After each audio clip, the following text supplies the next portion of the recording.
All right, guys, welcome to Flavo Rihanna's MMA show. I'm your host, Flavo Rihanna, brought to you by Four Corner Sports. All right, guys, so we had a lot going on this past Saturday. We had UFC 265, which was yesterday, and it was in Houston, Texas. The main event was for the interim heavyweight title between Houston's own Derrick Lewis versus Ciryl Gane. All right, so Ciryl Gane, last time he fought was against Alexander Volkov. It was a 5-round main event. It ended up going to the distance, and then within a day or so, if I'm not mistaken, that's when Ciryl Gane was offered the contract. There was that whole fiasco of when is Francis Ngannou going to be able to come back? Is he able to fight? Is he willing to fight? Does he want to defend the title? There was that fiasco, that friction between the UFC brass and Francis Ngannou. Francis Ngannou was in Cameroon, visiting family, visiting friends, visiting loved ones, celebrating his heavyweight championship. And he had said after he had won that he wanted to defend the belt multiple times. Well, the UFC kept him to his word, and he was nowhere to be found. They even cut a little promo in the pay-per-view saying that whenever you're ready to come, give us a call. Until then, we're going to have the interim heavyweight title. So that's why we had the fight yesterday between Gane versus Lewis. This was Lewis' second shot at a title. First time he ended up facing Daniel Cormier at Madison Square Garden, which he ended up losing. He ended up, being submitted by Cormier. I believe it was in the second or third round. At that point, Lewis came out of a fight just a month prior when he ended up fighting Alexander Volkov. Yes, and that was the infamous moment when he ended up landing that right overhook, because he was losing pretty much the entire fight, and landed that one right overhook on Alexander Volkov, dropping him down to the floor. And then obviously the famous interview with Joe Rogan, when Joe Rogan asked him, why he take his pants off, and he said, because my balls were hot. That will always live in UFC infamy, and so that's where it takes us to. So in the main event, Houston's favorite, Derrick Lewis, he's trying to capture gold, while Ciryl Gane, who's only 9 fights going into his 10th fight into his MMA career, it's remarkable considering the fact that when DC ended up winning the belt, right? DC ended up winning the heavyweight title. I'm pretty sure if I look back onto my notes, that's when Ciryl Gane still didn't even start MMA at that point. Ciryl Gane ended up starting MMA just maybe about 2 or 3 weeks after DC ended up winning the heavyweight title over Stipe Miocic. That's how long ago that's how long ago Gane ended up starting MMA. So it's pretty remarkable to see that, hey, you know what? Less than 3 years into doing mixed martial arts. And I know he did Muay Thai. I know he has a kickboxing background. I totally get that. But it's the fact that he's able to mix all that in and be very successful this early into his career. People are saying that he's possibly the evolution of the next generation of mixed martial arts for the heavyweight division. And that might be possibly true. I mean, look at Tom Aspinall. Tom Aspinall, he's lower in the totem pole, but he has similar traits of what a Ciryl Gane has. So going into the first round, we all kind of expected, hey, Derrick Lewis, all he needs to do is within those 25 minutes that are given to him, needs to land that one right hand. And for Ciryl Gane, he needs to make sure that he doesn't act sloppy, that he plays it safe. He hangs up from the outside and just tries to pick him apart.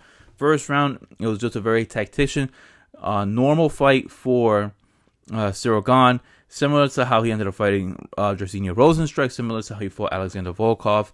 He was hanging from the outside, just giving him leg kicks, throwing jabs, coming in, coming out, making sure he was evading punches, making sure that giving Derrick Lewis tons of different looks, making sure it's very impossible for Derrick Lewis to try to set up, pick up a read and then explode.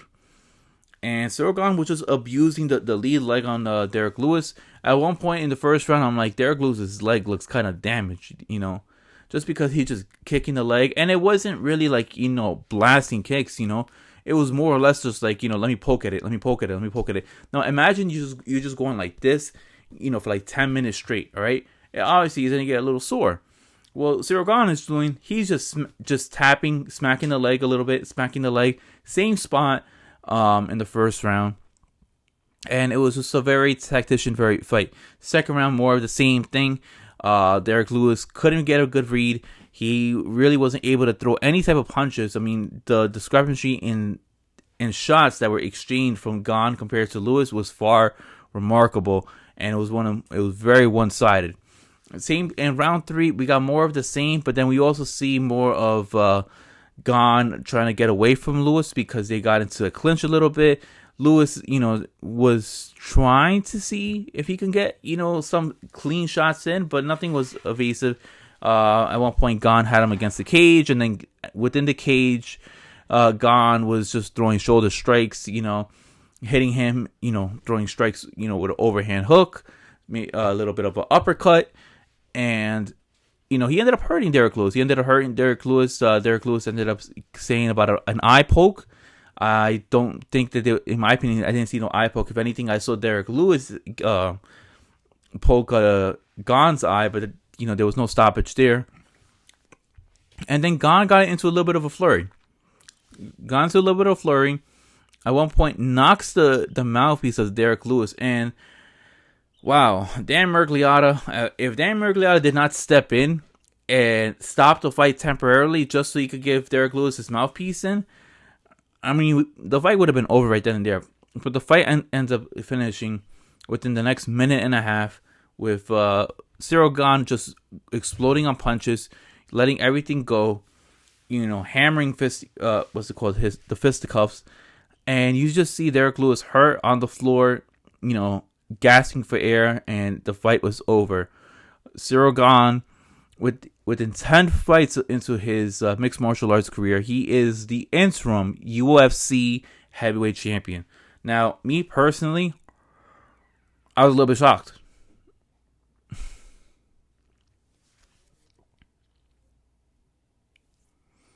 I was a little bit shocked because of the fact that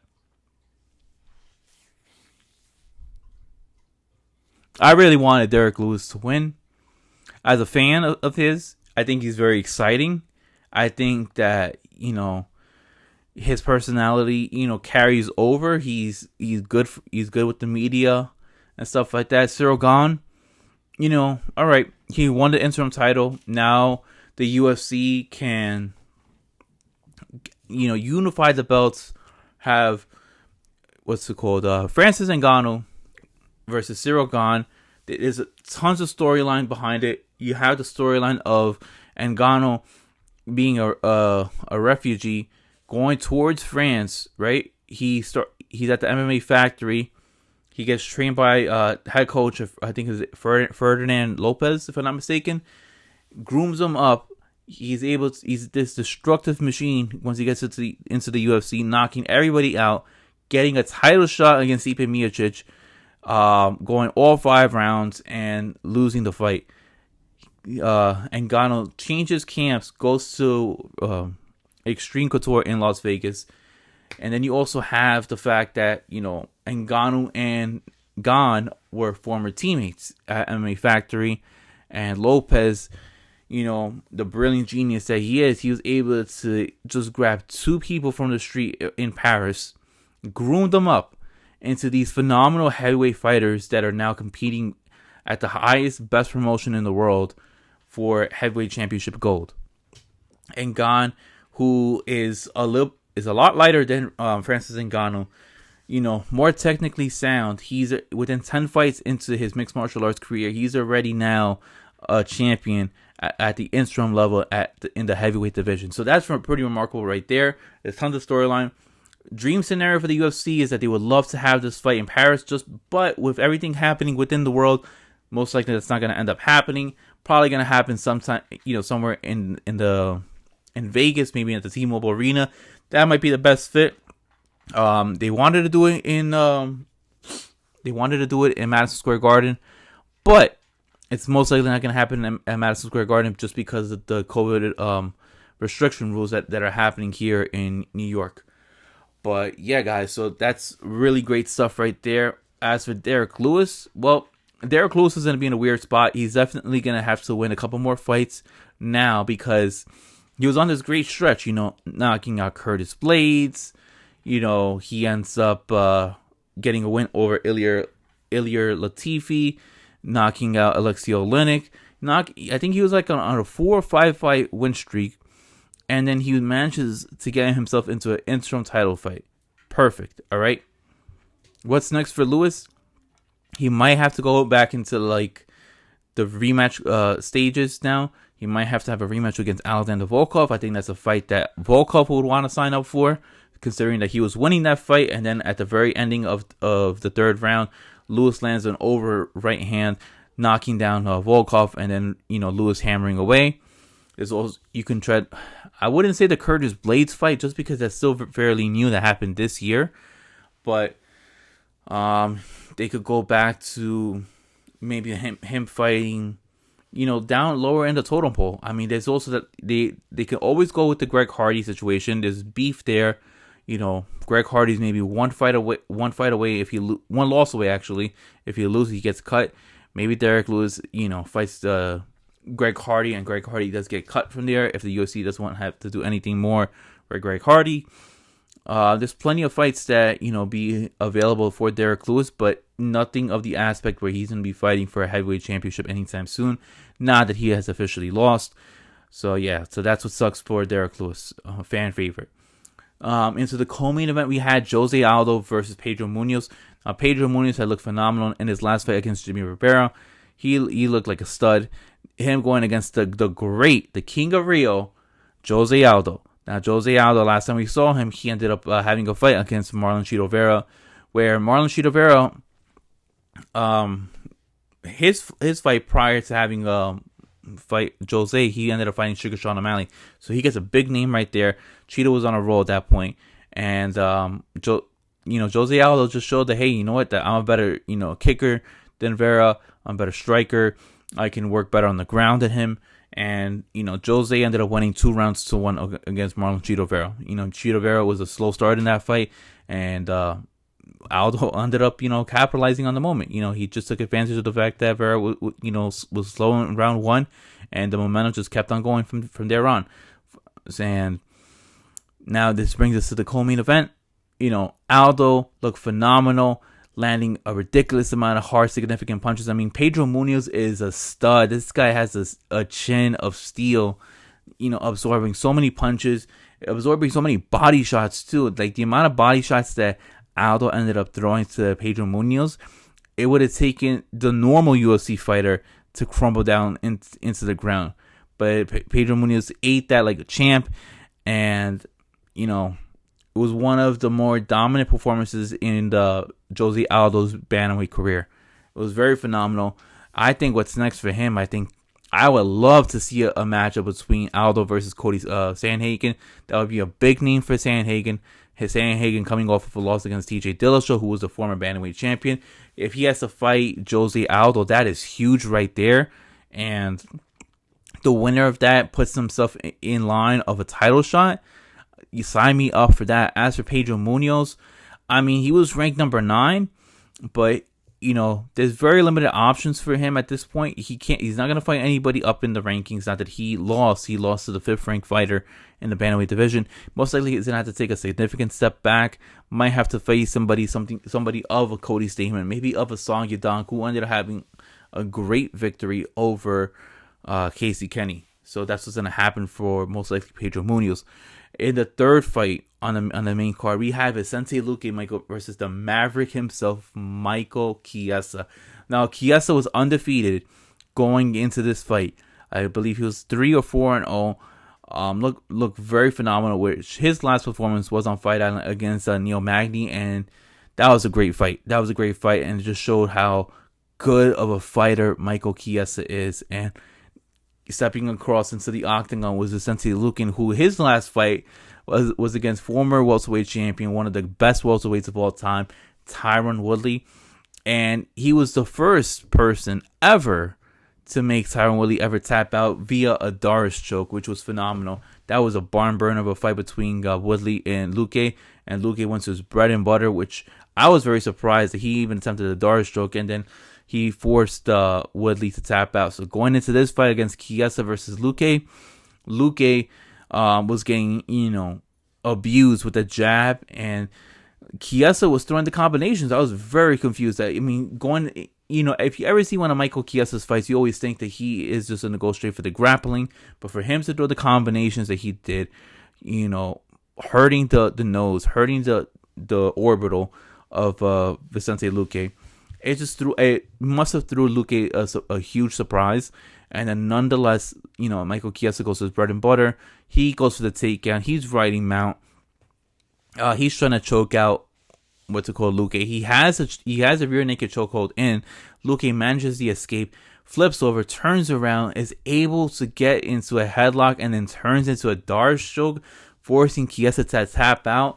I never would have thought I'd see Michael Chiesa tap out. Vicente Luque made two people that I never would have thought that would tap out in back-to-back fights. He made Woodley tap out. He made Chiesa tap out. That is phenomenal stuff right there. Vicente Luque is a bad man, all right? And now he got himself into the echelon, into the elite of the elite category and welterweight division right now. Unfortunately, Kamaru Usman's going to be fighting Colby Covington, all right? Because Luque ended up calling out his former teammate Usman that he wants to, get a title shot. Look, if Usman wins, yes, I think they're going to give it to Luque, all right? I think just because they could also build up the fact of the storyline, that they're former teammates and stuff like that. They were on tough. And, yeah, so I just see that possibly happening. But if Covington wins, you already know they're going to run it back with Usman versus Covington. There is no way around that. But yeah, Luque, worst case scenario, he might have to take an extra fight. Might have to fight somebody like a Leon Edwards, who Dana White still does not seem ready on wanting to give proper credit on Leon Edwards. I'm just very shocked about that, but it is what it is. I really wonder what Leon Edwards must have done to Dana White that he's just still doesn't want to give him a title shot. Who knows? Who knows what happened? The second fight of the card was, I really love this fight actually, Angela Hill versus Tecia Torres. Now, if you guys saw the Thursday pre-fight presser, the press conference, there was a lot of bickering going on.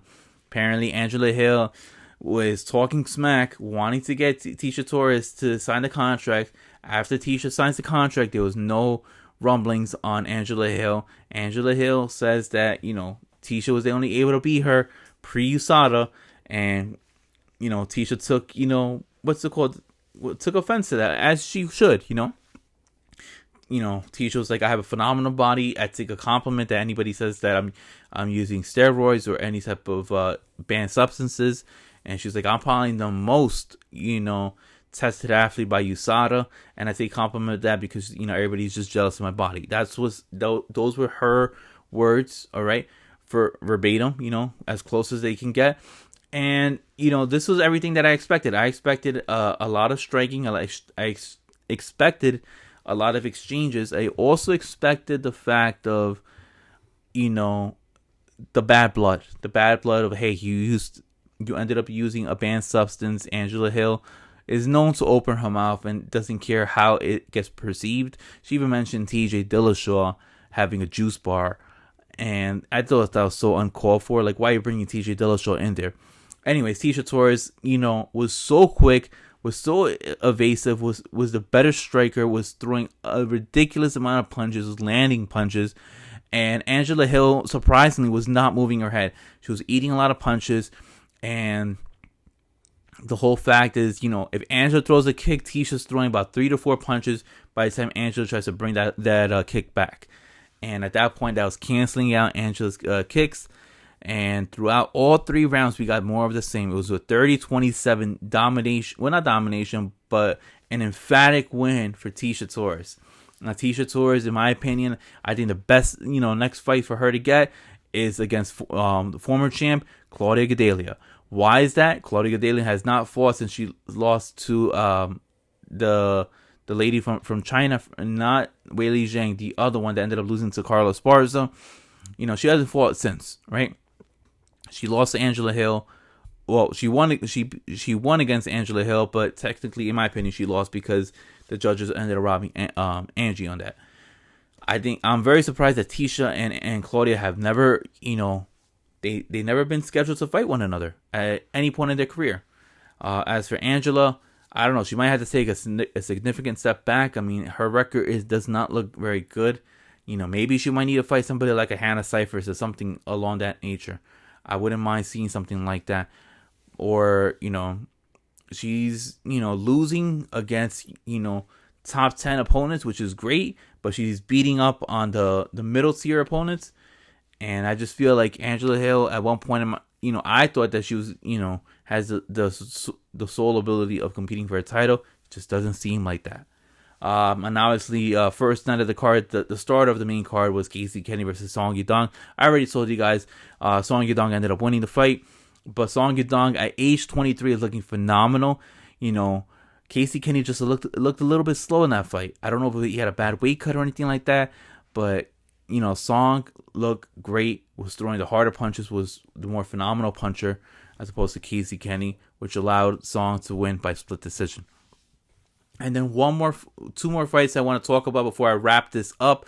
Obviously, the fight of the night was Rafael Fiziev versus Bobby King Green. That was a fight that I was very looking forward to. That should have honestly been on one of the pay-per-views.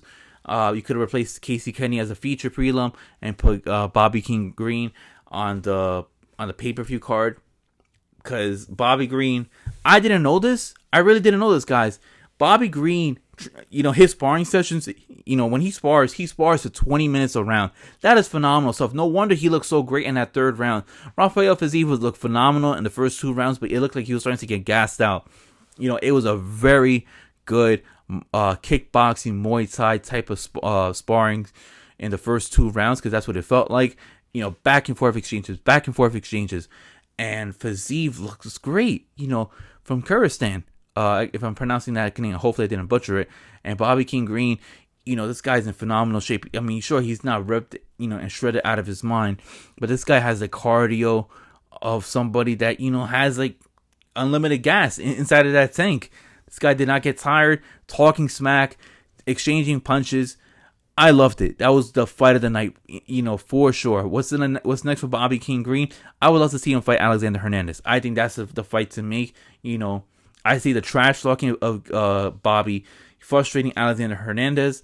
Plus, Alexander Hernandez is a wild man. He get a little bit reckless, so I'd love to see that happen. As for Rafael Fiziev, I think this guy's a future title contender, later down the line. Give it 2 or 3 years, and you see this guy most likely in the top 10.